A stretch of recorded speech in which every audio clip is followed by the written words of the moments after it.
स्वागत है आपका हमारे इस वीडियो में। फ्रेंड्स, करंट अफेयर्स का ये लास्ट वीडियो होने वाला है इस करंट अफेयर्स की सीरीज़ का। और इससे पहले हमने आपको 2 वीडियोस दिए हैं और आपने उन वीडियोस पर बहुत सारा स्नेह और प्रेम दिखाया है। यकीन मानिए, जितना प्रेम आपने उन वीडियोस को दिया है, इस करंट अफेयर्स की सीरीज़ को दिया है, रिस्पांस में आपको एग्ज़ाम हॉल में भी ये वीडियो उतना ही आपको रिस्पांस करेंगे। मतलब कि सभी के सभी प्रश्न आपको यहीं से मिल जाएंगे। तो अभी तक जिन लोगों ने उन वीडियोस को नहीं देखा है, शुरुआत के वो 2 वीडियो देख लें और ये वाला वीडियो भी ऐड करके देखें। कुल मिला के करंट अफेयर्स के 3 वीडियो हमने आपको दिए हैं, इन तीनों को आप मिलाकर देख लें। यकीन मानिए, आप जितने भी प्रश्न आएंगे यूपीपीटी एग्ज़ाम में वो यहीं से मिल जाएंगे। तो चलिए अब हम वीडियोस को शुरू करते हैं और कुछ इंपॉर्टेंट टॉपिक्स जो रह गए थे उनको हम इसमें कवर करते हैं। चलिए वीडियो को शुरू करते हैं। सबसे पहले बात कर देते हैं भारत सरकार ने कुछ आगामी लक्ष्य अपने निर्धारित किए हैं। उन्हें पाने के लिए कब कब के कौन कौन से लक्ष्य हैं देख लेते हैं एक नज़र में। भारत को टीबी मुक्त बनाने का जो लक्ष्य है भारत सरकार ने कब तक का बनाया है, यानी भारत को टीबी मुक्त घोषित करना है भारत को। तो भारत सरकार ने इसका लक्ष्य 2025 तक को बनाया है, 2025 को निर्धारित किया है।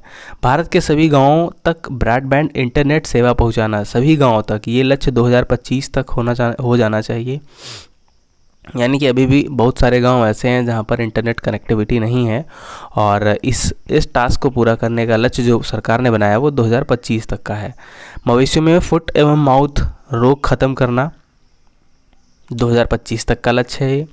भारत को 5 ट्रिलियन की अर्थव्यवस्था बनाना और ये 2025 का लक्ष्य है। यानी यहाँ पर जितने भी लक्ष्य हैं ये सब 2025 के लक्ष्य हैं। और पेट्रोल में इथेनॉल को 20% तक मिश्रित करना ये 2025 का है। और भारत में 100 नए एयरपोर्ट विकसित करना ये भी 2025 तक का लक्ष्य है। आपको बताते चलें 10% के मिक्सर का लक्ष्य हम पा चुके हैं और 10% का लक्ष्य हम पा चुके हैं। इतना मिक्स कर चुके हैं हम पेट्रोल में इथेनॉल। 20% का जो मिक्स करने का ये 2025 में है। एयरपोर्ट के नाम से आपको हम एक चीज़ बता देते हैं कि जो उड़ान योजना है नागरिक उड्डयन विमानन मंत्रालय की, उड़े देश का आम नागरिक, इसे पीएम एक्सीलेंस अवार्ड दिया गया। और जोजिला सुरंग को भी, जिसे जोजिला सुरंग नहीं है वो टनल है, अटल टनल है, उसको पीएम एक्सीलेंस अवार्ड दिया गया है। तो चलिए आगे बढ़ते हैं। फ्रेंड्स, आप वीडियो को अधिक से अधिक शेयर करें और इस वीडियो को अधिक से अधिक लाइक करें जिससे हमारा मनोबल बना रहे। तो चलिए आगे देख लेते हैं। दूध प्रसंस्करण क्षमता को दुगना करना, यानी 108 मिलियन टन करना, भारत सरकार ने इसका लक्ष्य 2025 तक का रखा है। संपूर्ण भारत में राष्ट्रीय रेल योजना, यानी संपूर्ण भारत तक राष्ट्रीय रेल पहुंचाना, ये 2030 तक का लक्ष्य है। और सबसे इम्पॉर्टेंट ये वाला क्वेश्चन है यहाँ पर कि भारत से मलेरिया उन्मूलन, ये 2030 का लक्ष्य है। आप इसको इम्पॉर्टेंट मार्क कर लीजिए। आगे बढ़ेंगे। भारत के कुल वाहन का 30% इलेक्ट्रिक वाहन कर देना, ये 2030 तक का लक्ष्य है। 30% भी करना है और 2030 तक करना है, बहुत ज़्यादा इंपॉर्टेंट है। और इसमें एक चीज़ आप ये ध्यान रखेंगे, जो भारत में वाहन इलेक्ट्रिक किए जा रहे हैं इनकी एक योजना है और उस योजना का नाम है फेम योजना। फेम योजना के तहत इलेक्ट्रिक वाहन लाए जा रहे हैं। और दूसरा है भारत से HIV एड्स को ख़त्म करना, ये 2030 तक का भारत सरकार का लक्ष्य है। 500 गीगावाट अक्षय ऊर्जा प्राप्त करना, ये 2030 तक है।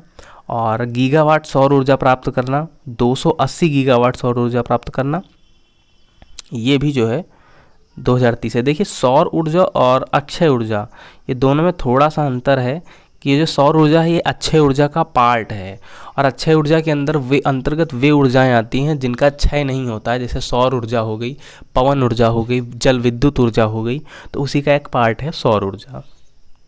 आगे बढ़ते हैं। अब यहाँ पर जो शुरुआत के 2 हैं ये काफ़ी ज़्यादा इम्पॉर्टेंट हैं आपके लिए कि भारत को ऊर्जा के हिसाब से स्वतंत्र घोषित करना, ये 2047 का लक्ष्य है। और भारत में शून्य कार्बन उत्सर्जन, यानी कि 0 कार्बन उत्सर्जन जो है ये 2070 तक का लक्ष्य है। और उसके बाद भारत में ग्रीन हाउस गैसों के उत्सर्जन के नेट को 0 कर देना, ये भी 2070 का लक्ष्य है। और लगभग अगर देखा जाए तो ये और ये एक जैसे कुछ लक्ष्य हैं। भारत में डिजिटल रेडियो लॉन्च करना, डिजिटल रेडियो लॉन्च करने का जो लक्ष्य है वो 2024 तक है।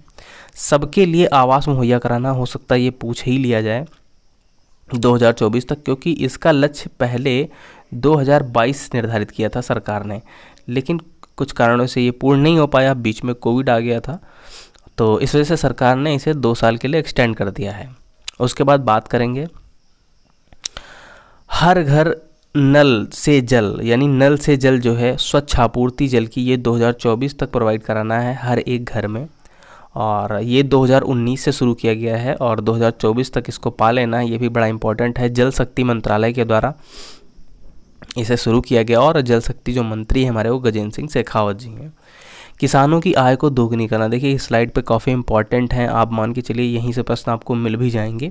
किसानों की आय को दोगुना करना, ये 2024 तक का लक्ष्य है सरकार का, और इसकी जो समिति है उस समिति का नाम है अशोक दलवाई समिति। अशोक दलवाई समिति के द्वारा जो है किसानों की आय को दोगुनी करने की बात की गई है। और भारत को उर्वरक क्षेत्र में आत्मनिर्भर करना, ये 2023 का लक्ष्य है, यानी कि जस्ट 1 साल बाद। सभी घरों तक बिजली व एलपीजी कनेक्शन देना, ये 2022 का लक्ष्य है। और देश को सिंगल यूज़ प्लास्टिक से मुक्त करना, ये 2022 का लक्ष्य है। देखिए यहाँ पर आप थोड़ा सा ध्यान देंगे कि देश को सिंगल यूज़ प्लास्टिक से मुक्त करना, अगर यहाँ पूर्ण रूप से आ जाएगा तो पूर्ण रूप से मुक्त करने की जो बात होगी वो 31 दिसंबर 2022 की होगी, और अगर यहाँ पर लिखा हुआ आ जाएगा कि आंशिक रूप से मुक्त करना, तो ये 1 जुलाई 2022 होगी। और अगर मान लो ये डेट्स आपके नहीं पूछी जाती हैं तो 2022 तो होगा ही होगा, वो आपके लिए बहुत अच्छी बात है। तो चलिए आगे बढ़ते हैं। भारत को विश्व की तीसरी सबसे बड़ी अर्थव्यवस्था बनाने का जो लक्ष्य है वो 2030 तक का है भारत का। और सड़क दुर्घटनाओं में होने वाली मौतों को 50% तक कम कर देना, ये 2024 का है। भारत को राष्ट्र खेल में बदलना, खेल राष्ट्र में बदलना, ये वर्ष 2047 तक है, यानी इतना अच्छी सुविधाएं हमारे खिलाड़ियों को प्रदान की जाएंगी कि भारत जो है खेल राष्ट्र में बदल जाएगा। भारत में HFC को 80% तक कम करना, ये 2047 तक का लक्ष्य है। अगर ये कम हो जाएगा तभी तो हम कार्बन न्यूट्रल हो पाएंगे, ऊर्जा स्वतंत्र हो पाएंगे। आगे बढ़ते हैं।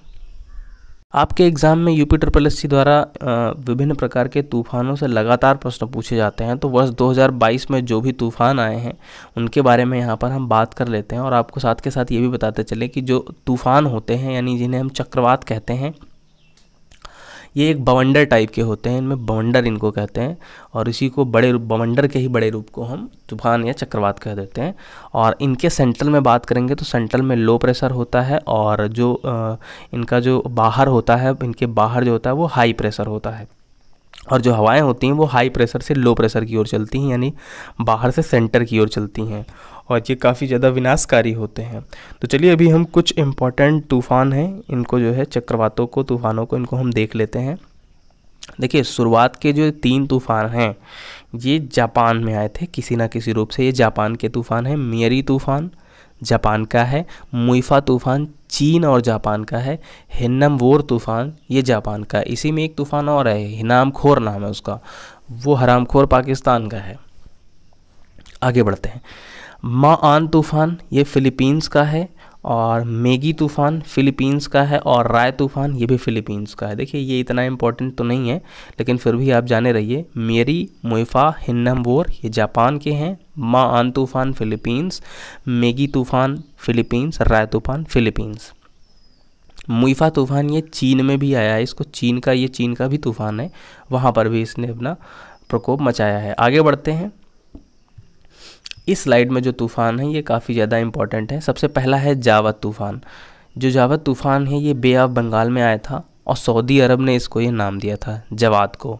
उसके बाद असनी नाम बात करेंगे। असनी 2022 का पहला चक्रवात था, ये भी बंगाल की खाड़ी में आया था, और श्रीलंका ने इसका नामकरण किया था। इसने भारत के पूर्वी तट को प्रभावित किया था, और ये इंपॉर्टेंट हो जाता है क्योंकि श्रीलंका की हालत इस समय ख़राब है, तो यहाँ से प्रश्न पूछने के लिए हो सकता है ये घुमा के पूछ लिया जाए।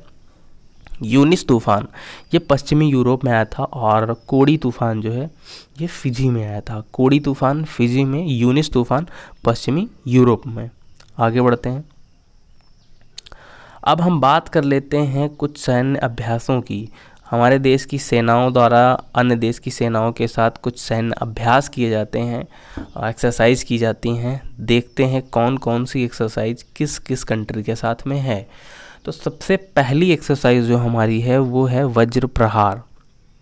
ये जो वज्र प्रहार है ये भारत और यूएसए के बीच में होती है, और इस बार जो ये हुई वो बकलो हिमाचल प्रदेश में हुई। अगली एक्सरसाइज है खंजर। खंजर जो है भारत और किर्गिस्तान के बीच में होने वाली एक एक्सरसाइज है, और ये हिमाचल प्रदेश में हुई खंजर। तो वज्र प्रहार भारत और अमेरिका, खंजर भारत और किर्गिस्तान। बात करेंगे वरुण अभ्यास की, तो वरुण अभ्यास भारत और फ्रांस के बीच में है, और ये अरब सागर में हुई, यानी कि ये नौसैनिक अभ्यास है। धर्म गार्जियन की बात करेंगे। धर्म गार्जियन भारत और जापान के बीच में हुई, बेलगावी कर्नाटक में। देखिए, बेलगावी कर्नाटक में धर्म गार्जियन हुआ, और एक होता है सी गार्जियन, वो भारत और चीन के बीच में हुआ था। बात करेंगे संप्रीति एक्सरसाइज। ये भारत और श्रीलंका के बीच में हुई, और ये विशाखापट्टनम में आयोजित की गई संप्रीति। उसके बाद मिलन एक्सरसाइज। मिलन एक्सरसाइज जो है बड़ी इंपॉर्टेंट है, क्योंकि इसमें जो है 46 देशों ने भाग लिया था, और ये विशाखापट्टनम में इसका आयोजन किया गया। तो यहाँ से आप देख लीजिए, एक बार फिर से रिवाइज कर लीजिए। वज्र प्रहार भारत यूएसए, खंजर भारत किर्गिस्तान, वरुण भारत फ्रांस, धर्म गार्जियन भारत और जापान, संप्रीति बांग्लादेश, मिलन इसमें 86 देशों ने, विशाखापट्टनम में, संप्रीति भी विशाखापट्टनम में, धर्म गार्जियन बेलगावी और कर्नाटक में, वरुण जो है वो अरब सागर में, खंजर हिमाचल प्रदेश, और वज्र प्रहार भी हिमाचल प्रदेश में। आगे बढ़ते हैं, बात कर लेते हैं सिलीनेक्स की। तो सिलीनेक्स जो एक्सरसाइज है ये भारत और श्रीलंका के बीच में है, याद रखेंगे। एक्स ईस्टर्न ब्रिज भारत और ओमान के बीच में, ये जोधपुर राजस्थान में इसका आयोजन किया गया। और इसी के साथ सी ड्रैगन, ये 6 देशों के बीच में हुई थी सी ड्रैगन, 2022 की एक्सरसाइज है। बात करेंगे एक सबसे इम्पॉर्टेंट है रिमपैक। रिमपैक आपसे ऐसे भी पूछ सकता है कि रिमपैक जो है ये कहाँ पे हुआ था। ये यूएसए में इसका आयोजन किया गया, और भारत में पूछ सकता है इसके किस जहाज़ ने भाग लिया। तो रिमपैक में भारत के INS सतपुड़ा और एक P-8I निगरानी विमान इसने भाग लिया। INS सतपुड़ा और P-8I विमान ने भाग लिया। ये एक निगरानी विमान है, ये विजिलेंस का काम करता है। बात करेंगे बोंगो सागर की, तो बोंगो सागर भारत और बांग्लादेश के बीच में इसका आयोजन किया गया। संप्रीति और बोंगो बांग्लादेश के हैं और भारत के हैं। जिमेक्स भारत और जापान, ये बे ऑफ बंगाल में हुआ। डस्टलिक जो है ये भारत और उज्बेकिस्तान के बीच में है। लामितीय, जो लामितीय एक्सरसाइज है ये भारत और सेशल्स के बीच में है, जबकि वोस्टक एक्सरसाइज जो है रूस में है। देखिए एक बार इसको और रिवाइज कर लीजिए, जिससे इसी वीडियो में ही आपको याद हो जाए। सिलीनेक्स भारत और श्रीलंका के बीच, एक्स ईस्टर्न भारत ओमान के बीच, सी ड्रैगन 6 देशों के बीच, रिमपैक ये यूएसए में आयोजित हुई, भारत की तरफ से INS सतपुड़ा और निगरानी विमान P-8I ने भाग लिया। बोंगो सागर भारत बांग्लादेश, जिमेक्स भारत और जापान, टस्टलिक भारत उज्बेकिस्तान, लामितीय भारत सेशल्स, वोस्टक रूस में इसका आयोजन किया गया। आगे देख लेते हैं उदार शक्ति अभ्यास। उदार शक्ति जो है ये भारत और मलेशिया के बीच में हुई। युद्धाभ्यास इंडिया और युद्धाभ्यास नाम से देखिए एक है, इसका नाम ही युद्धाभ्यास, ये अभी हाल ही में भारत और यूएसए के बीच में ये हुई थी। अगर हम बात करें कॉर्पेट गरुण शक्ति और समुद्र शक्ति, तो ये भारत और इंडोनेशिया की। यहीं पर अगर हम शक्ति को हटा दें, यहीं पे हम शक्ति को ना लें, गरुण शक्ति, वरुण शक्ति, ये वरुण और गरुण लें, तो ये भारत और फ्रांस के बीच में है। जबकि कॉर्पोरेट और इसमें शक्ति लगा दे, गरुण शक्ति, समुद्र शक्ति, तो भारत और इंडोनेशिया के बीच में है। बात करेंगे कोल्ड रेस्पॉन्स की, तो कोल्ड रेस्पॉन्स जो है ये नाटो की एक्सरसाइज है, और नाटो की कुछ एक्सरसाइज और हैं। ये फिलहाल तो नॉर्वे में हुई, और नाटो की है लॉक्ड शील्ड और स्विफ्ट रेस्पॉन्स।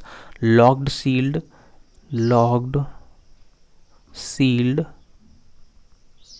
और स्विफ्ट रेस्पॉन्स, ठीक है। तो नाटो की 1-2 ये भी एक्सरसाइज हैं, ये भी नाटो के द्वारा ही आयोजित की जाती हैं। और नाटो में जो है कि 30 देश हैं, और इसकी स्थापना 1949 में हुई थी, और ब्रुसेल्स बेल्जियम में इसका मुख्यालय है। और बात करेंगे इसका 30वां सदस्य देश कौन है, तो जो 30वां इसका सदस्य देश है वो मैसेडोनिया है। इसके बाद हम बात करेंगे सुरक्षा कवच 2। ये जो है इंडियन आर्मी और मुंबई पुलिस के बीच में होने वाली एक्सरसाइज है और ये पुणे में आयोजित की गई थी, मुंबई पुलिस और इंडियन आर्मी के बीच। आगे बढ़ते हैं अगले प्रश्न पर। अगली स्लाइड में हम बात करेंगे राष्ट्रमंडल खेल जिनका आयोजन हुआ था। बात करेंगे राष्ट्रमंडल खेल की कुछ इंपॉर्टेंट फैक्ट्स की, और जिससे कि आपको एग्ज़ाम में अगर यहाँ से प्रश्न बने तो किसी प्रकार की कोई दिक्कत ना हो। सबसे पहले राष्ट्रमंडल खेलों की स्थापना कब हुई थी? 1931 में हुई थी। और राष्ट्रमंडल खेल यानी कॉमनवेल्थ देश जो होते हैं, राष्ट्रमंडल देश, ये कौन देश होते हैं? तो ये ऐसे देश होते हैं जिन पर किसी ना किसी रूप से ये इंग्लैंड के उपनिवेश रहे हैं, इंग्लैंड ने इन पर शासन किया है, तो वे सभी के सभी देश कॉमनवेल्थ में आते हैं, उन्हें कॉमनवेल्थ कंट्री कहते हैं। तो इनके बीच में एक खेल होता है, उसी को हम कॉमनवेल्थ गेम कहते हैं।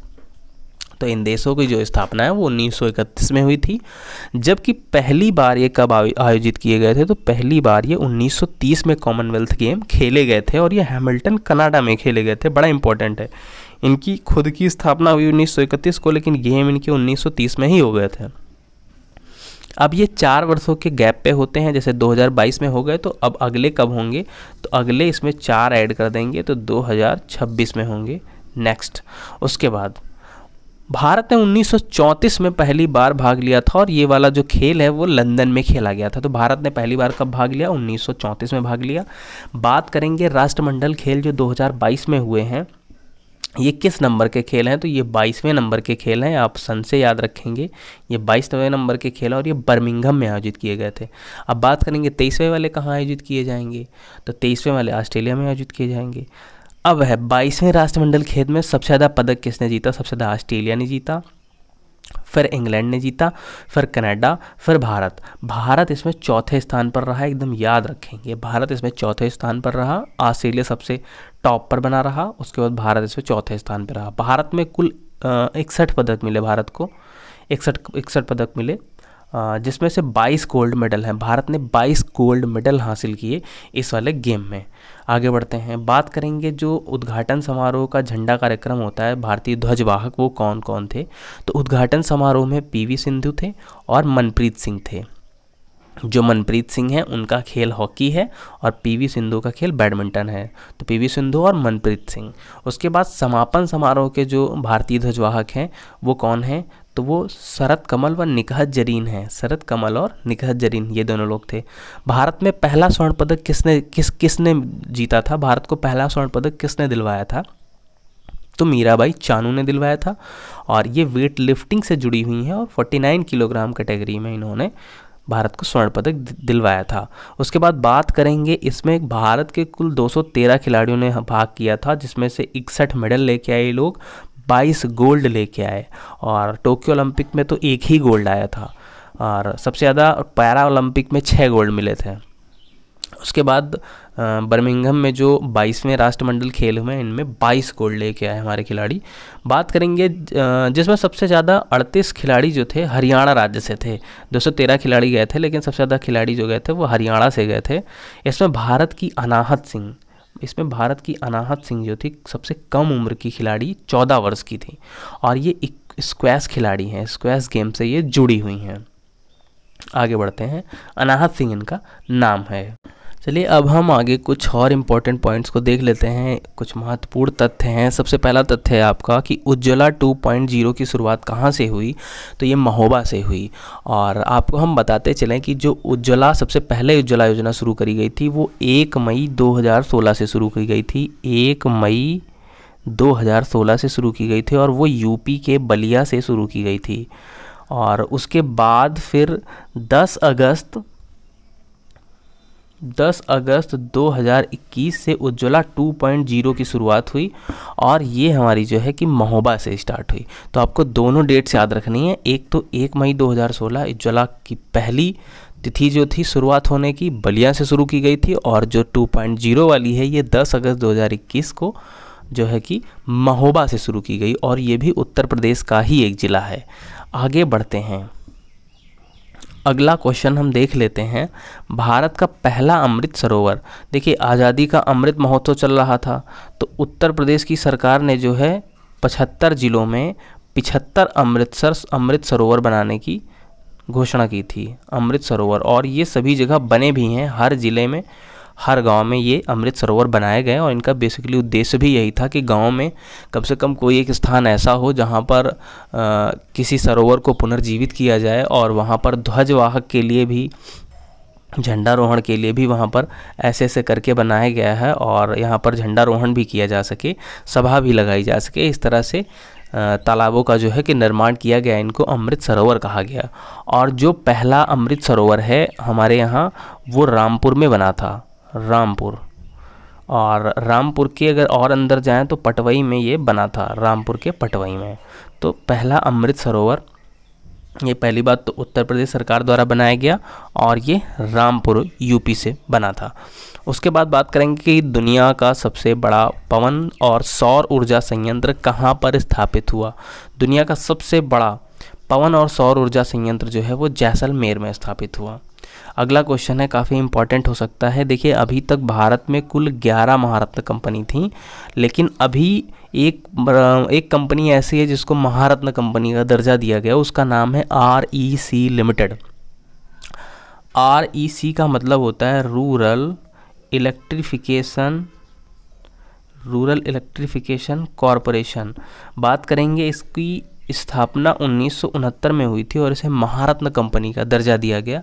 और साथ के साथ बात करेंगे इसका ध्येय वाक्य क्या है। तो इसका जो ध्येय वाक्य है अनंत ऊर्जा असीम संभावनाएं, इसका ध्येय वाक्य है और ये भारत की 12वीं महारत्न कंपनी बनी है। नेक्स्ट क्वेश्चन है, बात करेंगे दानुरी चंद्रयान मिशन किसका है। तो दानुरी साउथ कोरिया का है और इसी के साथ एक है नूर, ये है ईरान का। और होप की बात करेंगे, होप जो मिशन है ये UAE का है, होप UAE का है और नूर ईरान का है, जबकि दानुरी जो है ये साउथ कोरिया का मिशन है। आगे बढ़ते हैं, चलिए देख लेते हैं सौर ऊर्जा से चलने वाला भारत का पहला गांव कौन सा है। तो मोढेरा ये गुजरात में स्थित है। साथ के साथ यहाँ पर हम आपको एक फैक्ट और बताते हैं कि पहला प्रमाणित हर घर जल वाला पहला गांव कौन सा है। तो वो बुरहानपुर है, मध्य प्रदेश का। और पहला जो है कि जियो पार्क कहाँ स्थापित किया जा रहा है, तो वो लम्हेटा जबलपुर में स्थापित किया जा रहा है, ये मध्य प्रदेश में स्थित है। आगे बढ़ते हैं, भारत में 5G सेवाएं शुरू करने वाली पहली कंपनी कौन सी है। तो ये भारतीय एयरटेल है। एयरटेल ने जो है कि 5G सेवाएं शुरू करी हैं भारत में सबसे पहले। और अभी जो 5G सेवाएं शुरू की गई हैं वो 12 जिलों से स्टार्ट की जानी है, सबसे पहले वहाँ शुरू की जानी है। उसके बाद भारत का पहला हिमालयन मसाला उद्यान ये रानीखेत उत्तराखंड में है। हिमालयन मसाला को प्रमोट करने के लिए इस योजना का उद्घाटन किया गया है। उसके बाद बात करेंगे किस राज्य ने गाय गोद लेने के लिए पुण्यकोटि दत्तू योजना शुरू की है। तो उसका नाम है कर्नाटक। अब यहाँ पर गायों की बात आ गई है तो हम बात कर लेते हैं थोड़ा सा लंपी वायरस की। जो ये लंपी वायरस है इसकी शुरुआत सबसे पहले कहाँ से हुई थी। तो सबसे पहले जो इसकी शुरुआत हुई थी ये राजस्थान से हुई थी। राजस्थान में सबसे पहला मामला आया था, लेकिन वर्तमान में यूपी में इसका प्रकोप सबसे ज़्यादा है। और जो पहली मौत हुई थी वो केरल से हुई थी। यूपी पूरे केरल नहीं, यहाँ पे जो पहला मामला आया है वो यूपी से आया था। और वर्तमान में सबसे ज़्यादा प्रकोप यूपी में ही है और यूपी के द्वारा ही अधिक से अधिक मात्रा में यूपी ने इसको जो है वैक्सीनेट किया है हमारी गायों को। उसमें गाय के शरीर पर ऐसे गोल गोल चकत्ते पड़ जाते हैं। केरल से तो जो मौत हुई थी वो हुई थी मंकी पॉक्स की वजह से। जो पहली मौत हुई थी वो केरल में हुई थी और ये नाइजीरिया की स्थानिक बीमारी थी। मंकी पॉक्स नाइजीरिया की जूनोटिक डिजीज़ थी, जूनोटिक डिजीज़। तो बात करेंगे, आगे बढ़ते हैं। हमने यहाँ तक की करंट को एकदम पूरा कवर कर लिया है। अभी हम बात करने वाले हैं कि भारत का पहला ग्राफीन केंद्र यानी ग्राफीन नवाचार केंद्र कहाँ बनेगा। तो ये केरल में बनेगा। और बात करें अगर बोल्ड स्कीम की तो ये राजस्थान में, बोल्ड स्कीम राजस्थान से स्टार्ट की जाती है। और जो चिरंजीवी योजना है ये राजस्थान की योजना है। ये बिल्कुल वैसे है जैसे आयुष्मान भारत योजना जो है, बिल्कुल सेम वैसे ही। इसमें 10 लाख का बीमा दिया जाता है प्रत्येक परिवार को और आयुष्मान जो भारत है उसका जो है 5 लाख का बीमा उस पर दिया जाता है। चलिए आगे बढ़ते हैं। तो फ्रेंड्स ये था इस वीडियो का एंड। हमने आपको इतने कम समय में इतना ज़्यादा से ज़्यादा कंटेंट प्रोवाइड किया हमने। करंट अफेयर्स के आपको 3 वीडियो प्रोवाइड किए हैं। इसे मिला करके आप अगर तीनों वीडियो को मिलाकर देखेंगे तो आपका 1 से 1.5 घंटे के बीच में समय जाएगा। और यकीन मानिए आप इस 1 से 1.5 घंटे के अंदर संपूर्ण करंट अफेयर्स जो भी यूपी SSC पेट एग्ज़ाम में पूछेगा आपसे, आप उसको कवर कर ले जाएंगे और एक अजीब तरह का आत्मविश्वास आपके अंदर आएगा जो आपके पेपर को बहुत अच्छा कर देगा। तो फ्रेंड्स, इन वीडियोस को आपको देखने के लिए बहुत बहुत धन्यवाद। अपने दोस्तों में भी इसे शेयर करें और वीडियो को लाइक ना किया हो तो लाइक कर दें। मिलते हैं नेक्स्ट वीडियो में, तब तक के लिए नमस्कार।